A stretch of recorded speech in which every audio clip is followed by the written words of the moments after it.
atas nama Al-Ustaz Naziruddin yang datang wabarakatuh. Alhamdulillahilladzi ja'ala likulli syai'in sababa wa anzala 'ala 'abdihi kitaban wajaba fihi min kulli syai'in hikmatan wa naba wassalatu wassalamu 'ala asrafil khalifati ajaman wa araba wa azzaqahum haqqan wa nasaba wa 'ala alihi wa ashabihi sadatin najaba amma ba'du. Yang terhormat Dewan Akademik Madrasah Pusat Al-Fal yang kami hormati, rekan-rekan yang saya cinta sayangi, aparatur pemerintah baik sipil maupun ABRI yang kami hormati, adalah merupakan suatu kebahagiaan tersendiri yang punya nilai tak terbatas tingginya dengan adanya ketegaran iman yang selalu ditopang oleh hidayah Allah, sehingga dalam senternya arus globalisasi ini terhormati dari segala bidang. Kita masih sempat merealisasi dan melaksanakan acara seperti malam ini, yakni Sahadat Akbar yang diselenggarakan oleh Yayasan Al-Khalili dan Madrasah Ibtidaiyah Bunsalul Atfal. Karena itulah, mari kita sambut dengan nasihat syahdu kalimat suci Alhamdulillahirabbil alamin. Satu hal lagi yang tak kalah pentingnya, semoga salawatullah wa salamuhu tetaplah terprioritaskan kehariban dunia Islam baginda Rasulullah sallallahu alaihi wasallam yang telah mengantarkan kita ke jenjang harapan yang syarat dengan dunia hikmah. Harapan dan impian semoga berkah suci beliau menjadi standar kita dalam meniti atur kehidupan fana ini.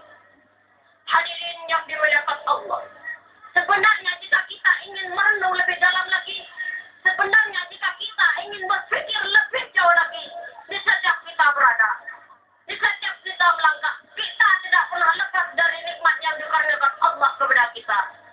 Dari kita bangun tidur sampai tidur kembali, bahkan dalam tidur itu sendiri, kita tidak pernah lepas dari nikmat yang diberikan Allah kepada kita. Namun kadang kita manusia tidak merasa bahwa itu satu nikmat yang besar. Baru kalau nikmat itu sudah hilang dari diri kita, kita merasa bahwa itu satu nikmat. Mata kalau dalam keadaan normal, memang tidak merasa bahwa itu satu nikmat. Baru kalau mata sudah tidak dapat melihat, telinga sudah tidak dapat mendengar, kaki sudah tidak dapat berjalan, baru kita merasa bahwa itu satu nikmat. Jadi walaupun kepada Allah diberi musibah sedikit, hendaknya kita bersabar. Mungkin setelah terletak satu hikmah bagi kita. Misalnya yang dialami bangsa kita sekarang ini, yang dilanda bencana alam, seperti yang dilanda krisis moneter, BBM naik terus, sembako juga naik terus, semua naik. Hendaknya kita bersabar. Mungkin itulah satu jalan. Maka mungkin pada saat inilah segera dari Allah. Seperti yang terjadi pada tahun yang lalu, pada tahun 1980-an sampai sekarang ini. Kalau kita ngomong itu, sudah berkali-kali Allah menegur kita. Misalnya pada tahun 1994 saja, mula-mula ada gempa di Flores. Barangkali saudara ikuti beritanya. Bumi terbelah, sebagian tenggelam bersama puluhan rumah, ratusan orang meninggal. Bencana nasional ramai-ramai buka dompet tolong Flores. Flores belum tertolong, pindah ke Jawa Timur. Gunung Semeru batuk-batuk tapi nggak meletus. Batuk lahar dingin tumpah ke bawah, menimbun puluhan rumah. Ratusan orang meninggal mengenaskan. Dapat sempat berteriak korban sulit diselamatkan, sulit dievakuasi. Rugi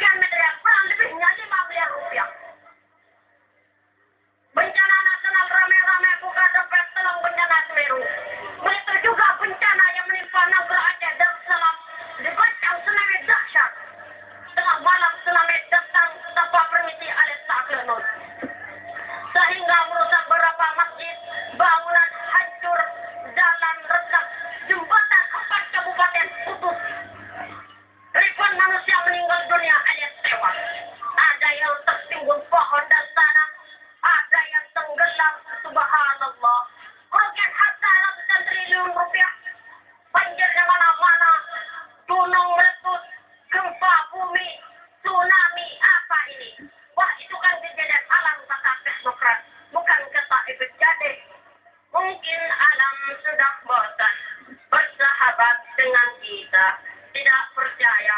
Tanyakan pada rumput yang bergoyang. Tapi apa kata Al-Quran? Wa ma kana Allahu liyu'adzibahum wa hum yastaghfirun. Allah tidak akan menurunkan azab selama di tengah-tengah mereka masih banyak orang beristighfar. Kalau musibah datang silih berganti, bencana susul menyusul, mari kita waspada. Barangkali kemaksiatan sudah merajalela, kemungkaran sudah menjadi-jadi, yang rukuk dan sujud sudah semakin lega. Kadang orang sembahyang masih janji, besok aja dah katanya. Mungkin Aceh tidak punya teknologi canggih, Pak, sehingga adanya gempa dan tsunami tidak bisa deteksi sejak ini. Baiklah, Aceh tidak punya alat pendeteksi bencana seperti gempa dan tsunami. Tapi mungkin saudara-saudara pernah dengar Los Angeles di Amerika pernah dirancang gempa. Jembatan hancur, bangunan ambruk, jalan retak. Kira-kira pernah apa teknologi Amerika? Tapi kalau gempa yang datang, carilah teknokrat yang paling botak, suruh tahan gempa, biar mampus mereka. Di sini mestinya sadar akan kelemahan dan keterbatasan kita manusia, bahwa manusia hanyalah berusaha dan berusaha. Ketentuan dan kepastian adalah hak prerogatif Allah. Ada hadis kursi mengatakan, Inni la hammu bil azabi bi ibadi. Kadang-kadang kata Allah, kalau aku lihat kekurang ajaran manusia, kepengin timpakan azab pada mereka. Yang lupa daratan, yang tidak mau rukuk dan sujud, hanya gemar melakukan kezaliman dan sebagainya. Ketika aku lihat tingkah laku manusia, aku urutkan, kepengin timpakan azab pada mereka. Tetapi ketika aku lihat orang tua sujud di tengah malam, bayi-bayi yang menyusu, binatang-binatang ternak yang melata mencari makan, azabku gugur kembali. Rupanya ini perendam murkanya Allah. Kalau anda lihat itu, kata Allah, kegeretan, subhanallah, musnahlah kita semua. Jadi perlu adanya keseimbangan. Kalau kita lihat Allah diberi kenikmatan, hendaknya jangan lupa diri dan pula lupa daratan. Sehingga bencana yang sangat kita tidak inginkan tidak akan pernah terjadi dalam kehidupan kita. Kiranya sampai di sini saja yang saya bisa sampaikan kepada hadirin. Kurang lebihnya saya mohon maaf yang tidak ada batasnya. Atas perhatiannya saya ucapkan banyak terima kasih. Usikum binafsi bitaqwallah. Wallahu wa'afiq ila aqwamit thariq. Assalamualaikum warahmatullahi wabarakatuh. Kepada pemenang SMS dipersilakan menaiki panggung kehormatan. Panggilan Deka Faisal. Faisal dimohon menghadap Ustaz Rasidi. Sekaligus map yang tadi dibawa, tolong dibawa kembali.